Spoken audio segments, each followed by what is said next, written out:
tadi Bu Bu saya sudah bilang kemungkinan ya itulah suruh buka dulu kita. Ya udah buka aja Pak Rohadi. Pak Rohadi ya. Selamat malam. Buka puasa. Pertemuan malam ini dan terima kasih atas kesediaan waktunya dalam pertemuan malam ini. Namanya juga pertemuan gokil.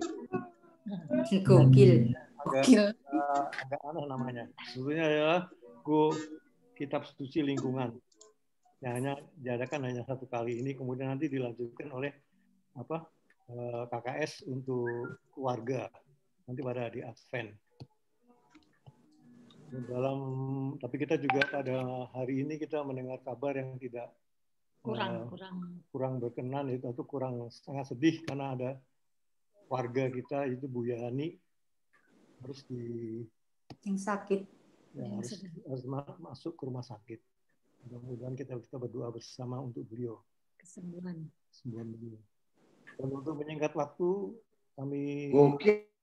kita menuju kepada fasilitator pada Pak. Ya. Malam mungkin kita mulai aja langsung dengan lagu pembukaan. Mungkin tolong Jeff lagu pembukaan. Tuh bukanya udah masuk tuh. Nah.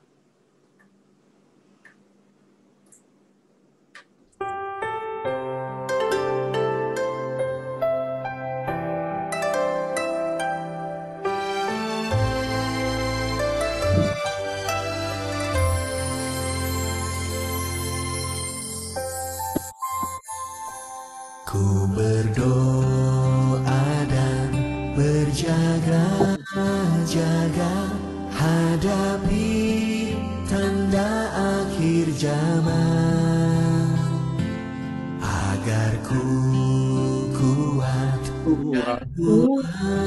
melihat mujizat semakin kau nyatakan. Seperti anak darah yang bijaksana, layak menyambut pengantinnya. Ku mau siap sedia bagimu Raja, di saat hari Tuhan tiba.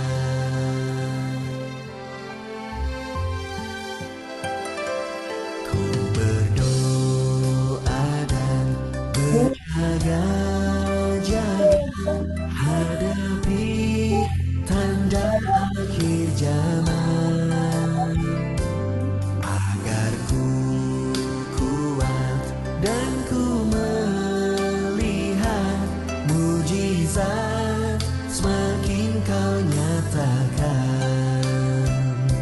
Seperti anak darah yang bijaksana, layak menyambut pengantinnya. Ku mau siap sedia bagimu Raja, di saat hari Tuhan tiba.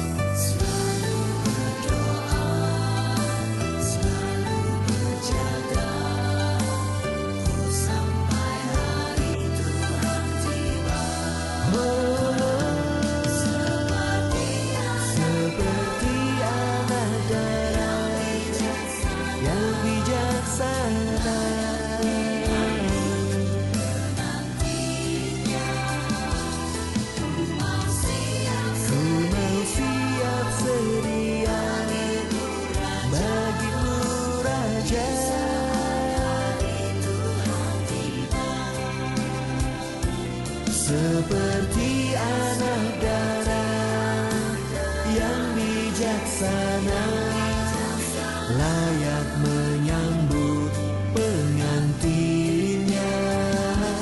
Ku mau siap sedia bagimu Raja, di saat hari Tuhan tiba.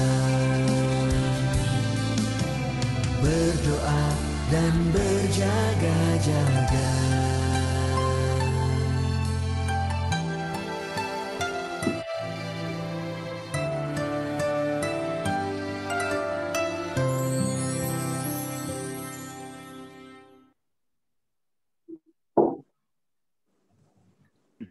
Dalam nama Bapa dan Putra dan Roh Kudus. Amin. Kasih karunia, rahmat, dan damai sejahtera dari Allah Bapa dan Putra dalam persekutuan dengan Roh Kudus senantiasa beserta kita. Sekarang dan selama-lamanya. Bapak Ibu semua, selamat malam. Kita Malam, Pak Dwi. ya acara yang Selamat pertama malam, Bu Kaya. untuk gokil, Go Kitab Suci Lingkungan. Ini adalah untuk mengisi di bulan-bulan yang kita tidak ada kegiatannya. Kalau bulan depan kan kita ada kegiatan Advent, bulan September kita ada kegiatan Kitab Suci ya. Nah, pada gokil kali ini kita akan mengambil bacaan dari Injil tentang gadis bijaksana dan gadis yang bodoh. Kita akan belajar bagaimana kita bisa menyontoh untuk bisa hidup bijaksana. Kalau dalam pertemuan Kitab Suci bulan September, kita belajar tentang bagaimana Selamat datang. Bagaimana kita belajar untuk bisa menjadi adil. Jadi waktu itu kita belajar bagaimana kita bisa menjadi adil, belajar dari doa Bapa Kami, belajar dari kisah Lazarus dan orang kaya, kemudian kita juga belajar bagaimana di Injil Matius pada saat datang lagi memisahkan antara domba dan kambing. Jadi hari ini kita akan belajar untuk menjadi bijaksana berdasarkan perumpamaan dari gadis bijaksana dan gadis yang bodoh. Jadi pada saat ini kita akan banyak sekali dikasih komunikasi lewat WA, lewat berbagai macam lah, dari digital, dari mana-mana. Jadi kita harus tetap berusaha untuk bisa menyaring apa-apa yang kita peroleh dari informasi-informasi di luar kita, agar jangan kita berbuat sesuai dengan kata orang, tetapi kita lupa akan apa kata firman Tuhan. Makanya kita mulai diingatkan lagi untuk bisa menjadi bijaksana lewat renungan yang akan kita bahas bersama. Mari kita berdoa sebelum membaca Injil. Ya, tolong kita baca bersama-sama doanya.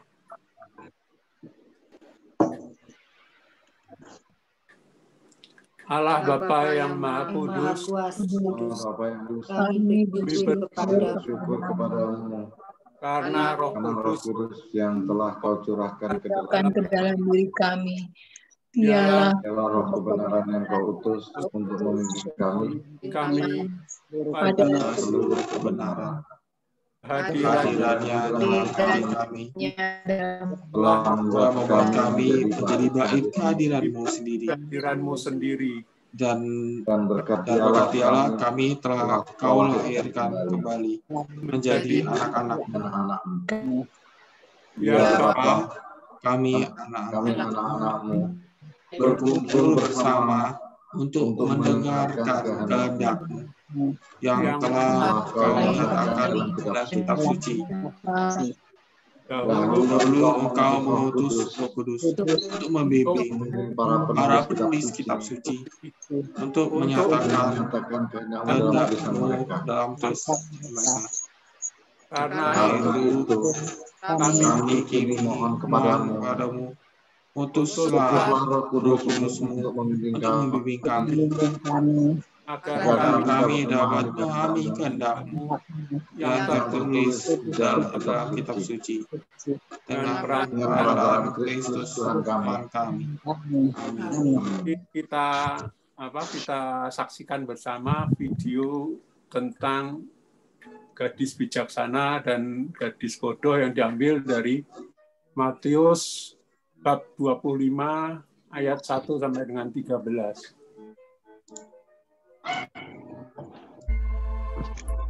Pada waktu itu hal kerajaan sorga seumpama 10 gadis yang mengambil pelitanya dan pergi menyongsong mempelai laki-laki. 5 di antaranya bodoh dan 5 bijaksana. Gadis-gadis yang bodoh itu membawa pelitanya, tetapi tidak membawa minyak. Sedangkan gadis-gadis yang bijaksana itu membawa pelitanya dan juga minyak dalam buli-buli mereka. Tetapi karena mempelai itu lama tidak datang-datang juga, mengantuklah mereka semua lalu tertidur. Waktu tengah malam, terdengarlah suara orang berseru, "Mempelai datang, songsonglah dia." Gadis-gadis itu pun bangun semuanya lalu membereskan pelita mereka. Gadis-gadis yang bodoh berkata kepada gadis-gadis yang bijaksana, "Berikanlah kami minyak itu, sebab pelita kami hampir padam." Tetapi jawab gadis-gadis yang bijaksana itu, "Tidak, nanti tidak cukup untuk kami dan untuk kamu. Lebih baik kamu pergi kepada penjual minyak dan beli di situ." Akan tetapi, waktu mereka sedang pergi untuk membelinya, datanglah mempelai itu, dan mereka yang telah siap sedia masuk bersama-sama dengan dia ke ruang perjamuan kawin. Lalu pintu ditutup. Kemudian datang juga gadis-gadis yang lain itu dan berkata, "Tuan, Tuan, bukakanlah kami pintu." Tetapi ia menjawab, "Aku berkata kepadamu, sesungguhnya aku tidak mengenal kamu. Karena itu, berjaga-jagalah, sebab kamu tidak tahu akan hari maupun akan saatnya."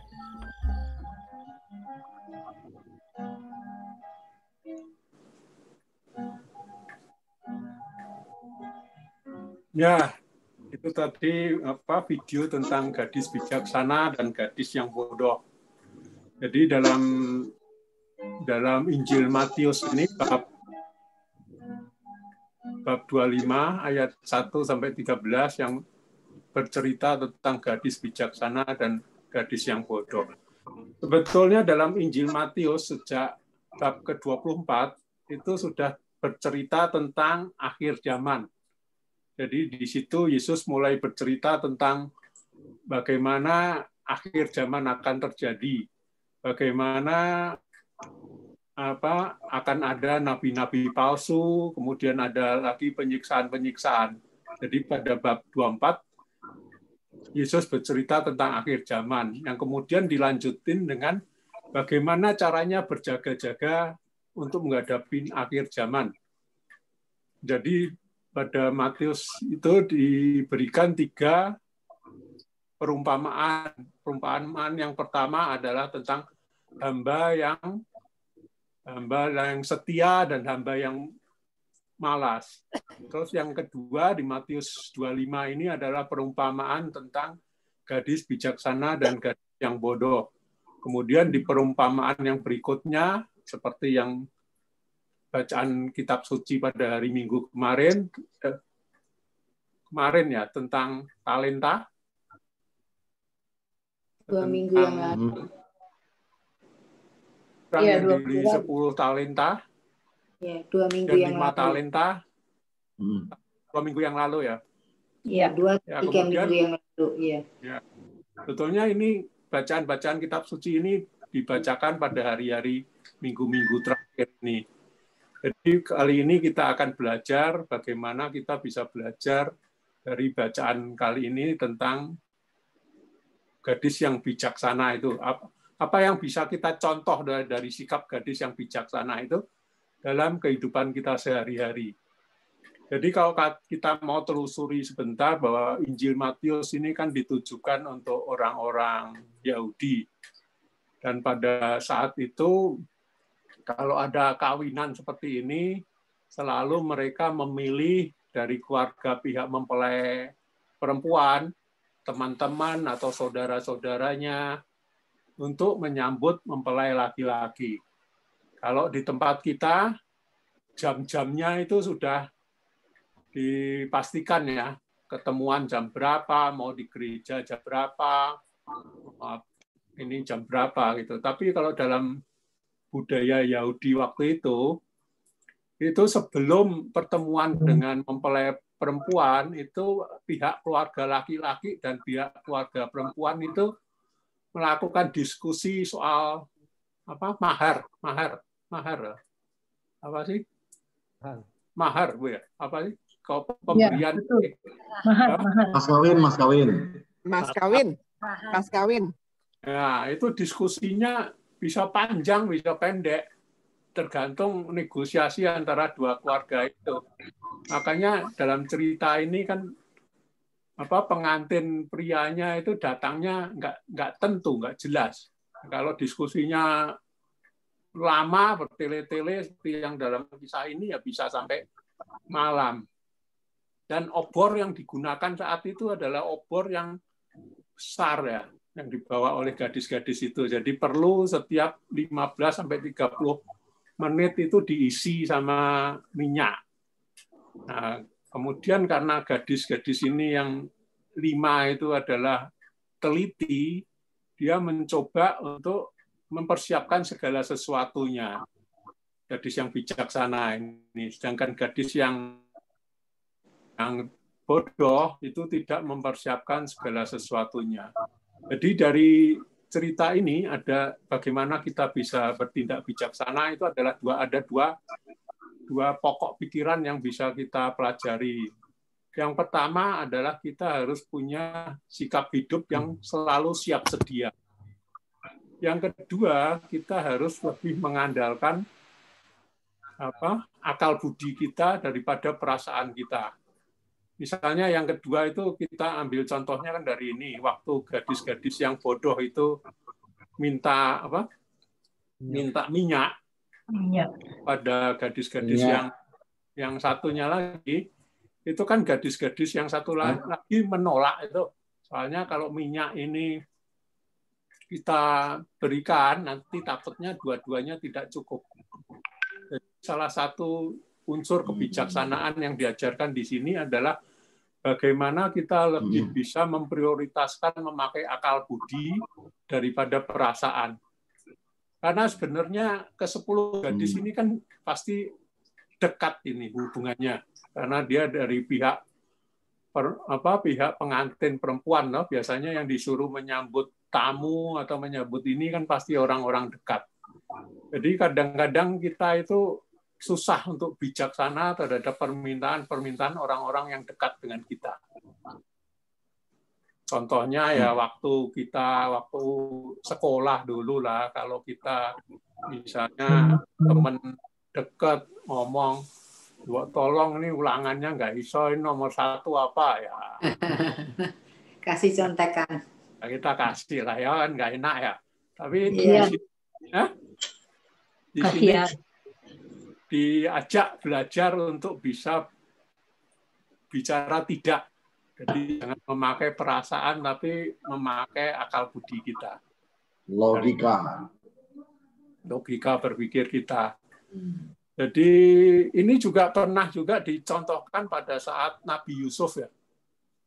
Nabi Yusuf waktu dia kerja, dia dirayu oleh istri dari Raja Mesir, tuannya istri Maisuri dari Raja Mesir, untuk diajak berselingkuh.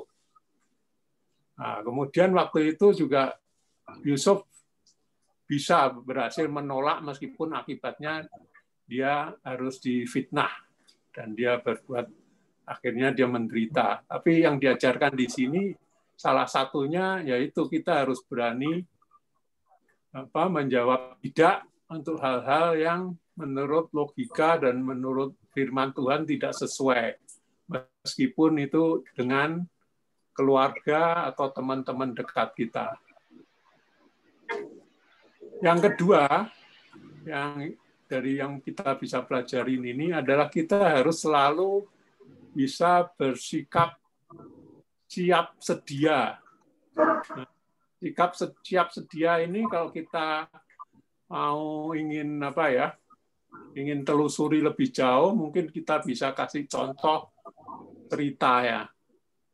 Ceritanya adalah gini, misalnya ada anak gadis yang apa ya, namanya Tuti. Nah, Tuti ini lulusan SMA, anak orang tidak mampu, yang kemudian dia nggak bisa melanjutin sekolah, nggak bisa masuk universitas, terus dia pengen masuk di suatu perusahaan elektronika di kota dia.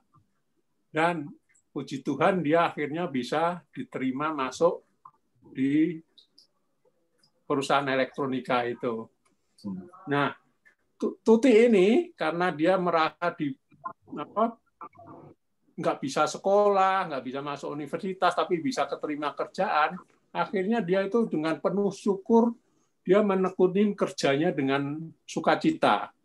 Dia itu datang tiap hari, nggak pernah telat,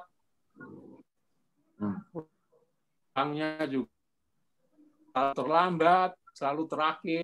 Di kerjaannya dia dengan gembira mengerjakan tugas-tugasnya. Kemudian juga dia sering menolong teman-temannya, misalnya kalau mau makan siang atau mau apa, dia yang bantuin nolong. Jadi dia bekerja itu dengan penuh sukacita dan ucapan syukur karena dia bisa diterima bekerja. Nah, si Tuti ini juga dengan hasil kerjanya dia bisa juga menabung sehingga bisa membelikan sepeda motor buat ayahnya.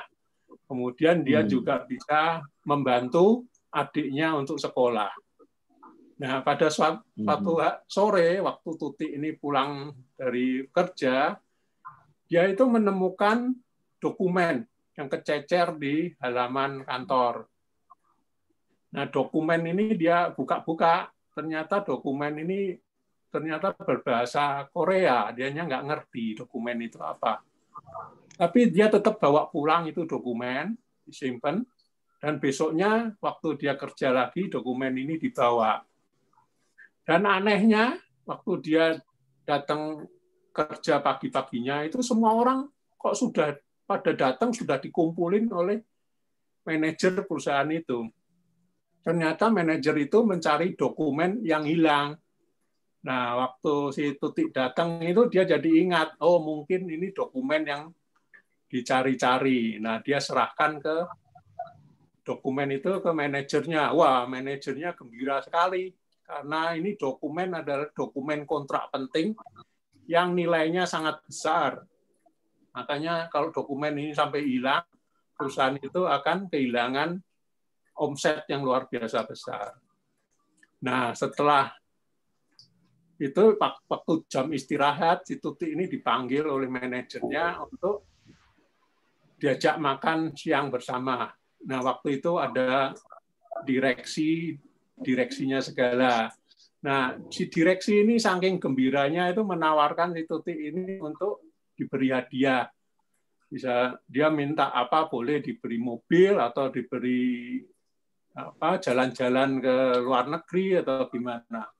Tapi karena Tuti itu merasa bahwa ini adalah tanggung jawab kerjanya dia menolak pemberian itu.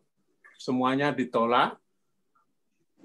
Tapi setahun kemudian setelah si Tuti ini kerja biasa, perusahaan itu akhirnya memberi beasiswa Tuti ini untuk sekolah di Korea untuk mengambil bidang informasi teknologi.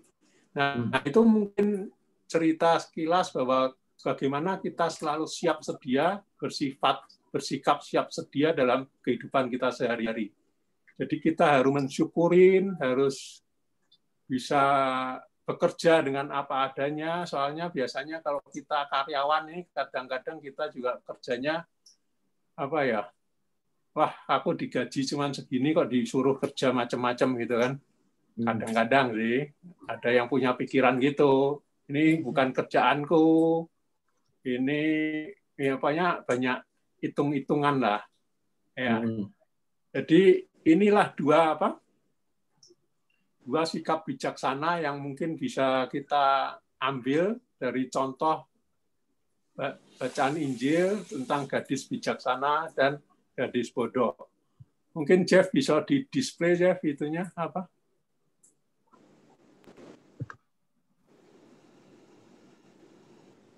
Jadi secara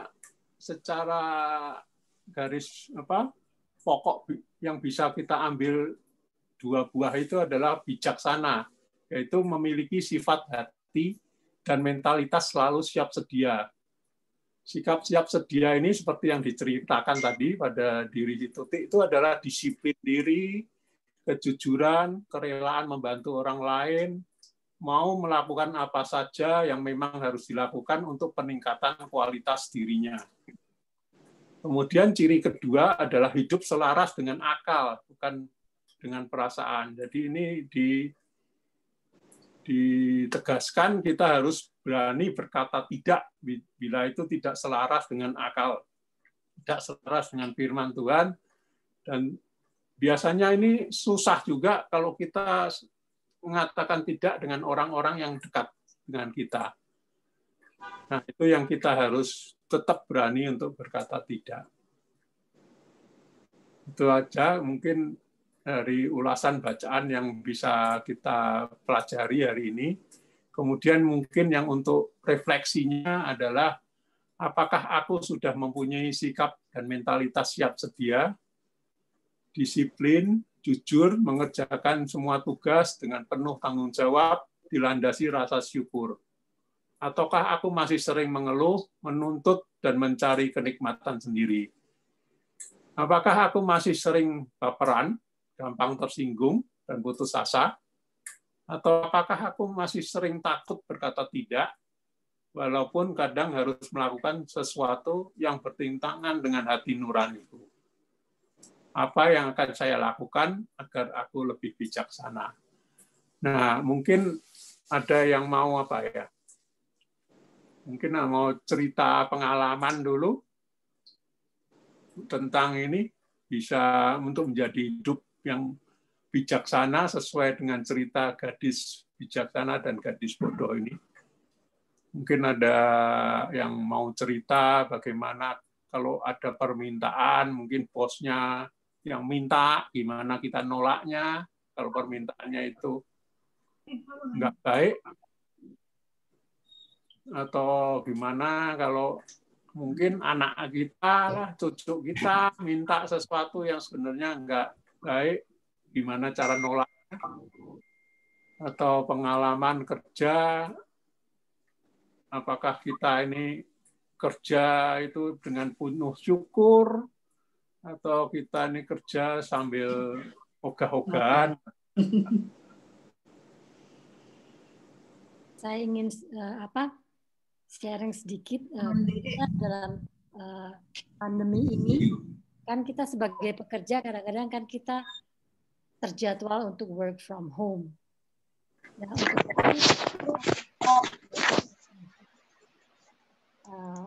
yang beriman kita harus memberi contoh, walaupun kita bekerja dari rumah, kita tetap disiplin bahwa waktu kita kerja jam 7, misalnya saya jam 7.15 sampai 3.30, saya selalu berdisiplin, tetap siap ketika atasan saya menghubungi saya dan minta saya bekerja,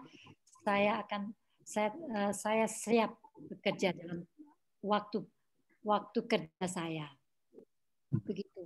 Jadi kita nggak perlu, kadang-kadang mungkin ada yang work from home ya, enak-enakan, atau malah pergi-pergi keluar kota kayak gitu. Nah, itu kan menunjukkan kita nggak jujur gitu ya. Manfaatkan kesempatan itu karena tanpa ada kontrol dari atasan. Pantesan kalau diajak JJP, Bu Meti selalu buru-buru pulang. Ya, Pak Andi. Kan tertib, Pak. Sibuk kerja. Iya, mungkin atasan Ibu Meti diajak JJP sekalian, Bu. Biar nggak nyari-nyari Ibu Meti.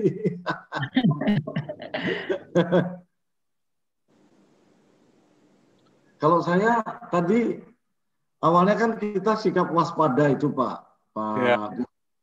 di mana si 5 gadis bodoh tadi itu tidak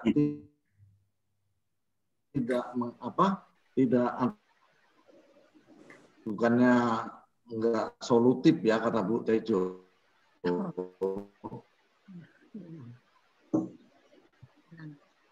Tapi enggak antisipatif, udah jelasnya datang.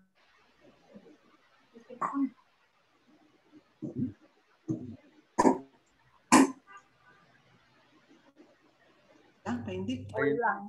Nah, ini Pak Inti gangguan ya. Keren itu. Iya Pak Inti freeze. HP lagi di pantai. Ya, nunggu daripada nunggu Pak Inti. Kalau saya lebih suka memakai kata-kata dari Romo Purbo pada waktu misa dengan Injil ini. Dibilang bahwa kita tuh hidup tuh harus selalu berjaga-jaga karena semua tuh serba mendadak. Jadi supaya kita tidak kaget-kaget, jadi kita tetap harus selalu siaga, dan harus selalu siap untuk berjaga-jaga. Nah, itu serba mendadak. Kan kita misalnya dipanggil Tuhan juga mendadak kan, gitu. Jadi misalnya ya semua ya serba mendadak lah pokoknya kehidupan itu. Jadi kita harus selalu siap dalam keadaan apapun juga. Ya, harus selalu berjaga-jaga, berdoa dan berjaga-jaga sesuai sama lagu pembukaannya tadi. Kemudian sedikit tambahan aja, tadi kan dari sini berjaga-jaga dengan berdoa. Nah, ini saya mau bawa pengumuman dari si Hartono ya, bukan promosi tapi dia mengatakan begini juga, kita jaga kan, kalau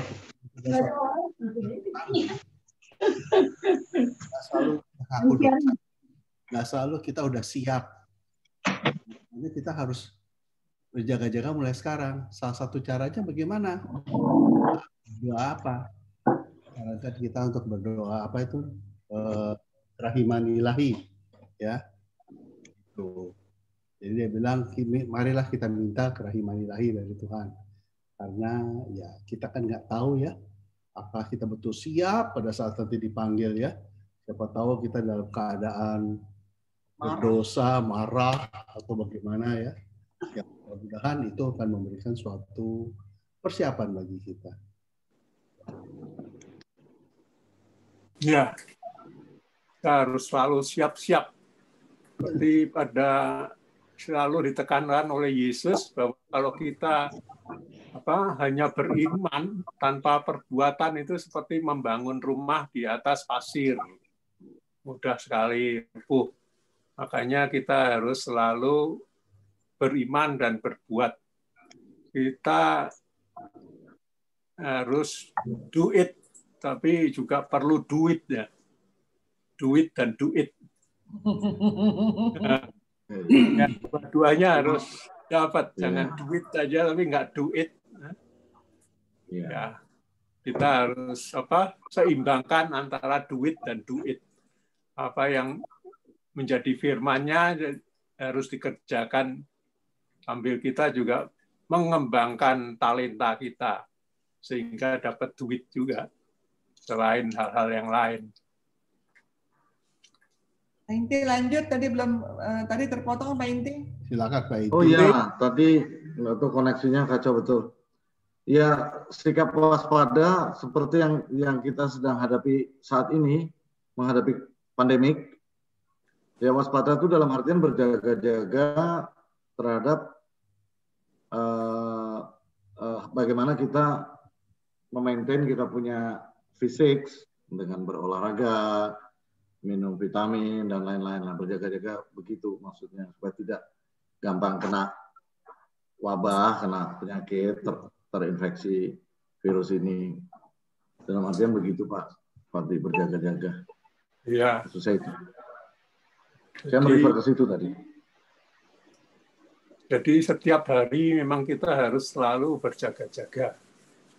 Dan otomatis berjaga-jaga itu kan mengikuti semua yang difirmankan oleh Tuhan dan melakukannya. Sebenarnya kita diskusi ini kan salah satunya untuk menggugah kita agar ingat kembali, karena memang temanya yang ini kan sudah sering kita dengar. Tapi kadang-kadang kita juga suka lupa juga untuk terus melakukannya. Jadi untuk melakukan yang baik itu kadang memang susah. Lebih mudah untuk tahu aja, teman melakukannya untuk kehidupan sehari-hari memang susah, perlu latihan. Makanya itu kan selalu dibantu oleh gereja untuk melakukan kumpul-kumpul bersama, diskusi untuk mengingatkan kembali. Mungkin ada yang lain kalau Jeffrey ini sama teman-temannya yang masih muda mungkin itu ya. Gampang nggak itu? Jaga jarak, Pak Dwi. Hah? Jaga jarak. Ya. Ada pengalaman yang biasanya susah loh kalau orang masih muda untuk ngomong tidak itu kalau sama temennya. Ini OMK cuma satu ya, Jeffrey. Hah? Apa? Hanya cuma Jeffrey ya. Iya. Yang lain kemana nih? Nah, Andy. Ada Jeff yang mau di sharingin? Ayo Jeffrey, berbagi cerita. Kalau saya sih ya, kalau saya belum ada sih. Aduh. Enggak. Ini ya. Kalau zaman aku dulu masih seumur Jeffrey kan teman-teman suka ngajainnya yang enggak yuk. Banyak lah yang ngajainnya enggak yuk. Cuman itu Contohnya Pak? Contohnya apa Pak? Contohnya? Wah. Nah itu. Kok didetailin lah. Mumpung ada buros. Aku aja. Sendiri. Itu masa lalu ya Pak Dwi. Loh iya kan selalu kan umur segitu kan banyak teman-teman yang ngajak yang enggak loh. Ini kok gelek gitu ya Pak. Ngajakin disko. Ngajakin disko. Ya, itu macam lah. Kadang-kadang kan susah itu ngomong. Bukannya enggak lah. Iya. Iya itu. Kalau tapi memang Pak Dwi pengalaman, Pak Dwi, kalau yang pengalaman itu sih sebenarnya ya itu kalau yang pengalaman itu sih sebenarnya pernah sekali gitu diajakin teman senior gitu. Itu kan sama waktu itu kan rumit aku pas lagi pre-univ. Jadi sebelum masuk univ kan univnya kan pakai kuliahnya pakai bahasa Inggris. Jadi itu sempat ada selama 2 bulan itu belajar sampai kursus bahasa Inggris gitu. Jadi supaya nanti skor TOEFL naik, terus kemudian bisa masuk perkuliahannya itu.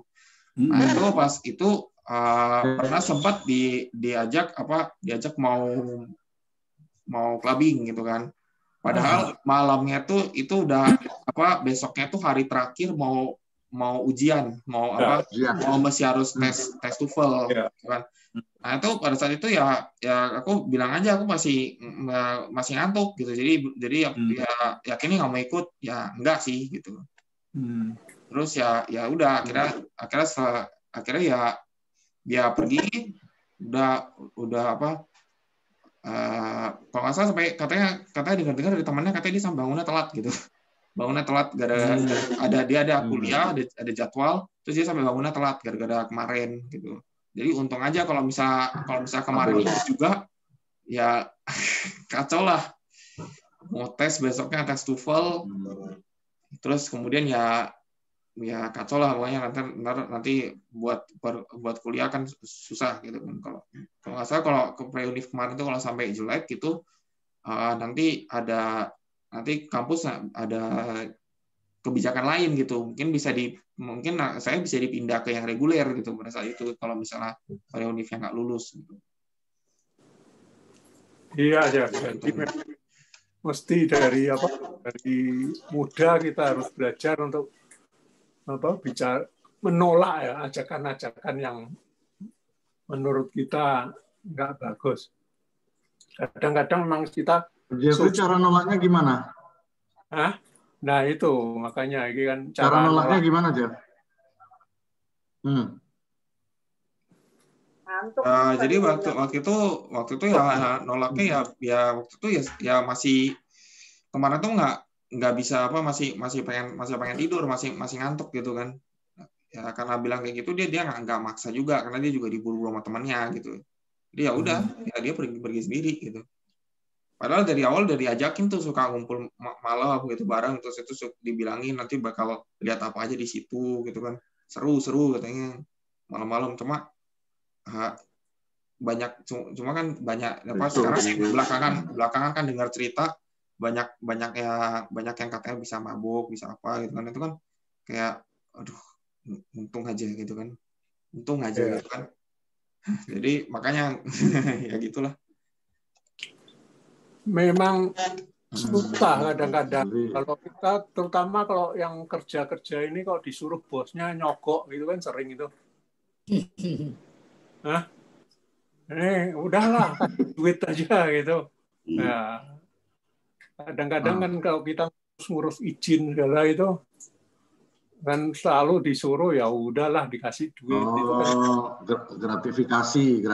Gratifikasi. Tanda terima kasih. Itu memang kadang-kadang dulu namanya uang semir. Orang nggak buat beli semir.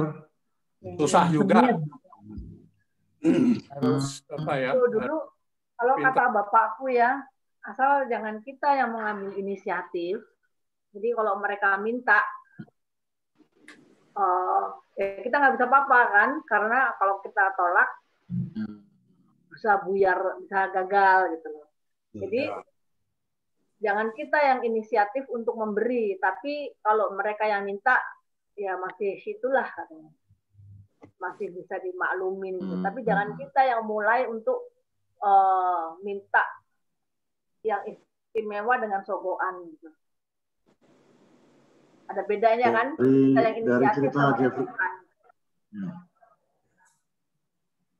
Dulu soalnya kan bingung juga kayak gitu, saya tanya sama Bapak, gimana kalau begini? Jangan kita yang inisiatif. Kalau mereka yang minta ya lah dosanya separuh apa seperempat lah gitu.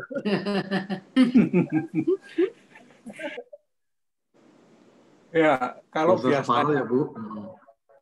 Biasanya ada tempat Bu.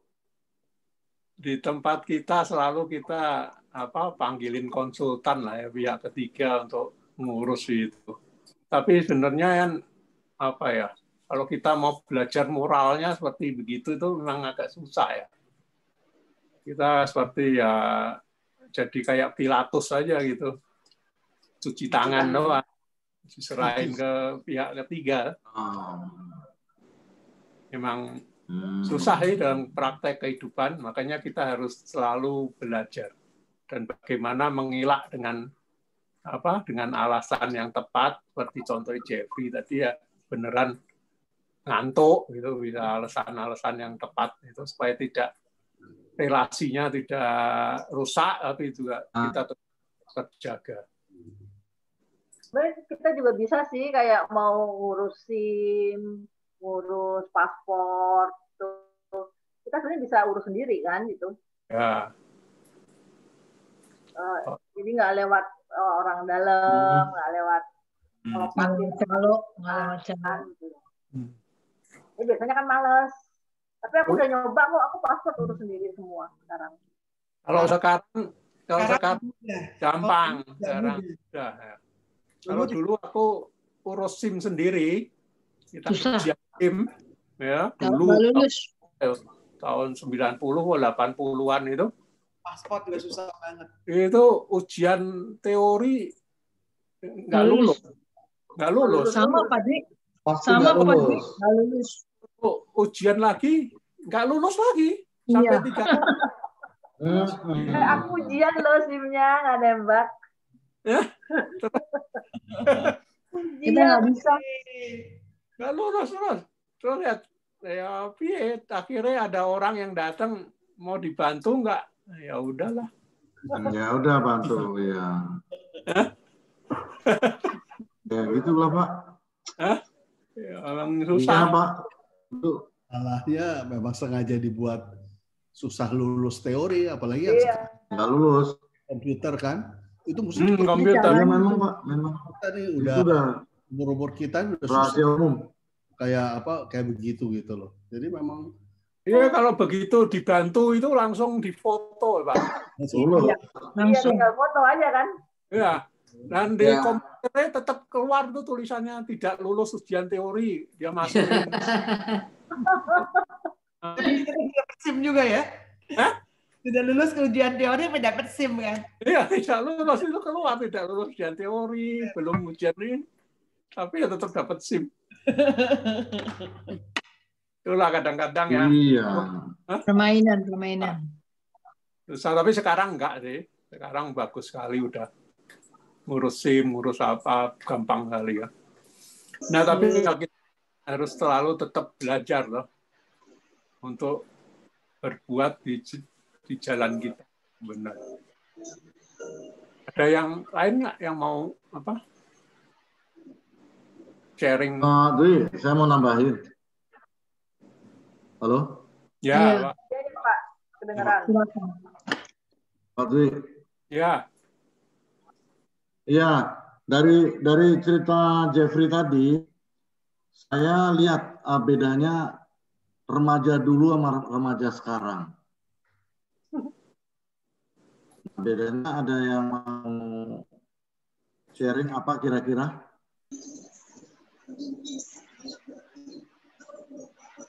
Yang jelas remaja dulu sekarang udah tua-tua. Nah, remaja sekarang masih muda. Udah cukup, Pak. Segitu doang. Pak Inti hanya itu doang. Ya, Jeff. Saya pikir Pak Jangan, Inti Jeff. saya pikir Pak Inti mau curhat Itu aja. masa mudanya. Pak Inti curhat masa mudanya dong. Pasti banyak macam. Aduh, terlalu banyak, Bu. Terlalu complicated. Pak Inti itu dulu yang ngajak, bukan yang diajak. Ini yang ngajak, bukannya yang diajak. Iya, Pak Inti tuh. Ya, namanya juga usaha. Pak Inti sekarang udah tua, udah insaf. Ya, Pak. Ya, Bu. Ya, Bu. Insaf, Bu. Kan hidupnya Kecuali kepepet. Kalian jalan-jalan pagi biar sehat. Iya. Nah, tuh. Ya. Ini rambutnya panjang. Mungkin ada yang lain yang mau apa? Kalau nggak ada, kita lanjutin ke doa umat. Ngomong-ngomong Pak Jimmy kemana nih? Ya, udah nggak ada yang mau Itu di belakang Jeffrey, Bu. Di belakang Jeffrey. Pak Jimmy di belakang Jeffrey. Tuh, kelihatan rambutnya dikit. Halo Pak Jimmy. Ya kok, Coba Wendy. nyapa. Halo Wendy tuh Pak Jimmy di belakang Jeffrey tuh. Iya, di belakang korden. Ini rambut. Sembunyi di balik korden. Sama Bu Titi, berdua. Nggak tahu ngapain tuh. Kita lanjutin dengan doa. Main tak umpet, Pak. Iya. Pak Jos sama Silvi juga nggak datang, Pak Jos. Mari kita lanjutkan dengan doa umat. Doa umat dulu, Jeff.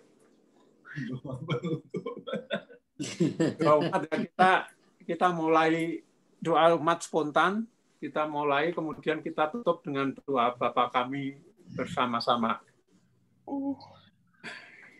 Ya Bapak, terima kasih Engkau telah mengumpulkan kami dari lingkungan Thomas Aquinas untuk berdiskusi bagaimana kita bisa belajar dari firman-Mu tentang bagaimana kita bisa hidup bijaksana seperti yang kamu contohkan dengan cerita tentang gadis bijaksana dan gadis yang bodoh. Kadang kami bisa tahu apa yang harus kami lakukan, tapi kadang kami susah untuk mau melakukannya. Ya Tuhan, curahkanlah Roh Kudus-Mu agar selalu mendampingi kami, agar kami selalu dapat menjalankan kehidupan kami sesuai dengan firman-Mu. Kami mohon.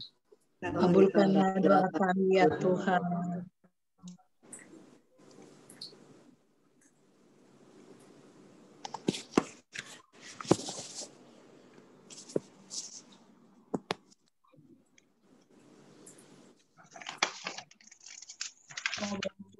Terima kasih Bapa atas semua cinta yang telah Kau berikan pada kami sehingga kami pada malam hari ini bisa berkumpul walaupun hanya lewat Zoom ya Bapa. Engkau tidak terbatas oleh ruang dan waktu. Kami berkumpul di sini bersatu hati mendoakan Ibu Yani yang pada saat ini masih di ICU. Biarlah Kau lawat dia, Kau jamah dia sehingga dia dapat cepat sembuh dan kembali berkumpul dengan keluarganya di rumah. Kami mohon. Kabulkanlah doa kami ya Tuhan.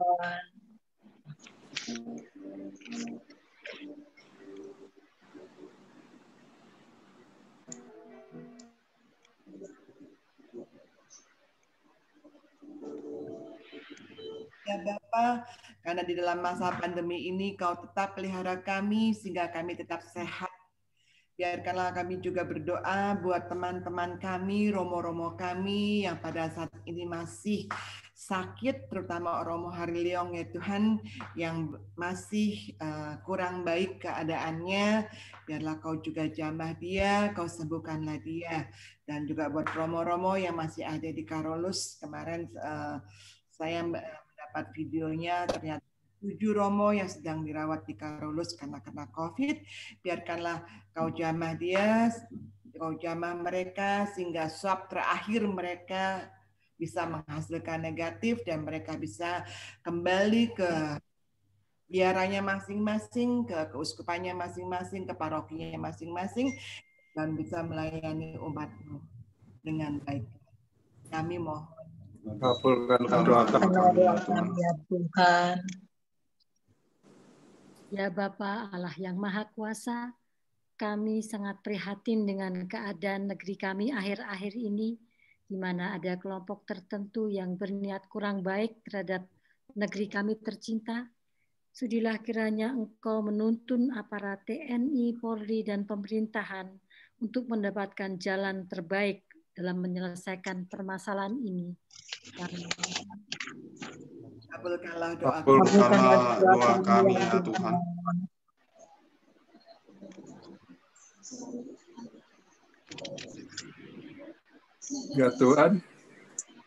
Ya Tuhan, demikianlah permohonan dari kami yang akan kami satukan dengan doa Bapa kami. Bapa kami yang ada di surga, muliakanlah namamu, datanglah kerajaan-Mu, jadilah kehendakmu seperti di surga. Berilah kami rezeki hari ini, dan ampunilah kesalahan kami, seperti kami pun mengampuni yang bersalah kepada kami. Janganlah masukkan kami ke dalam pencobaan, tetapi bebaskanlah kami dari yang jahat. Amin. Amin. Dari yang jahat. Amin. Kita tutup pertemuan kita dengan doa penutup. Kita doakan bersama-sama.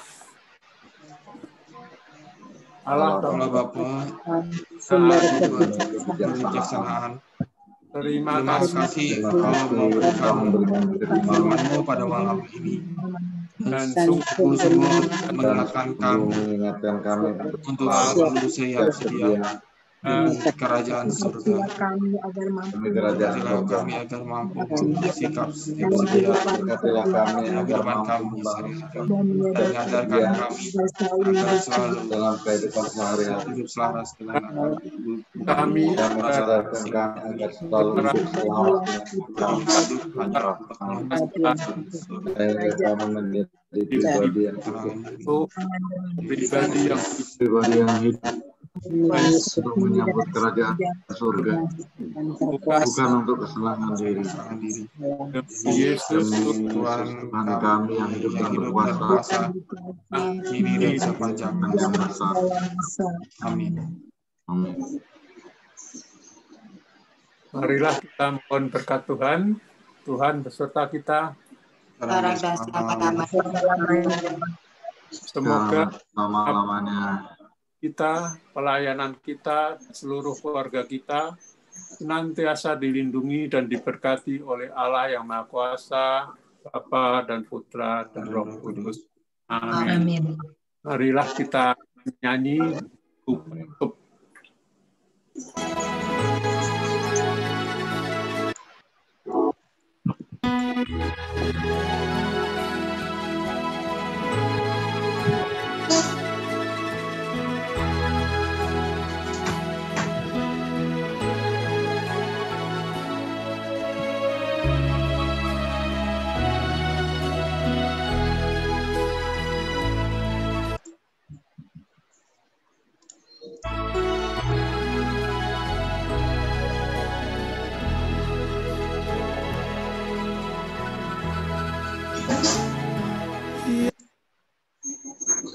Ya Tuhan, bimbing aku di jalanku, sehingga aku selalu bersamamu.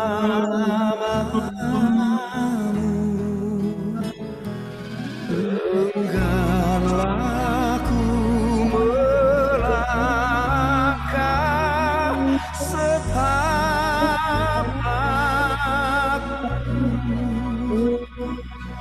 apabila kau tak ada di sampingku.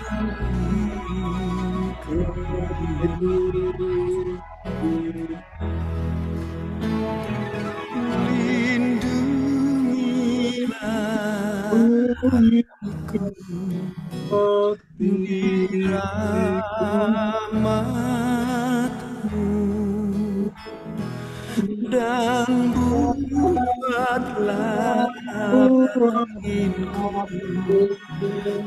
tenang teduh dekat kaki-Mu saja.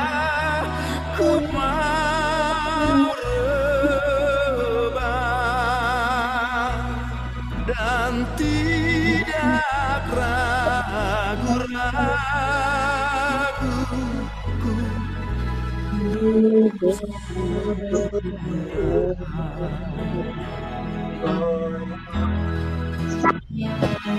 dan bila aku rasa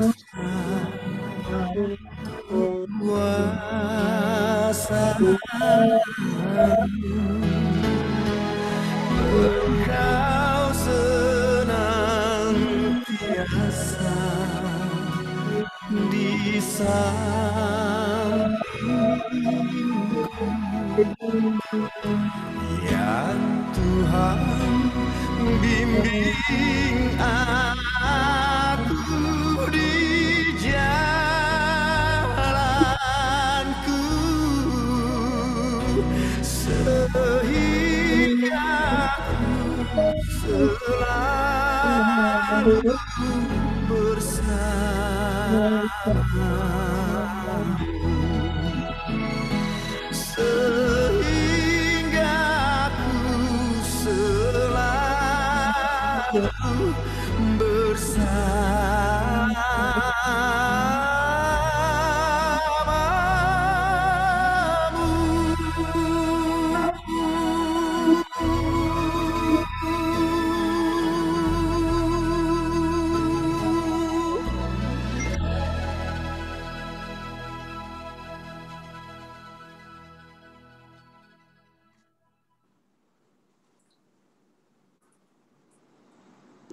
Ya, Bu Kaya mungkin ada yang mau disampaikan?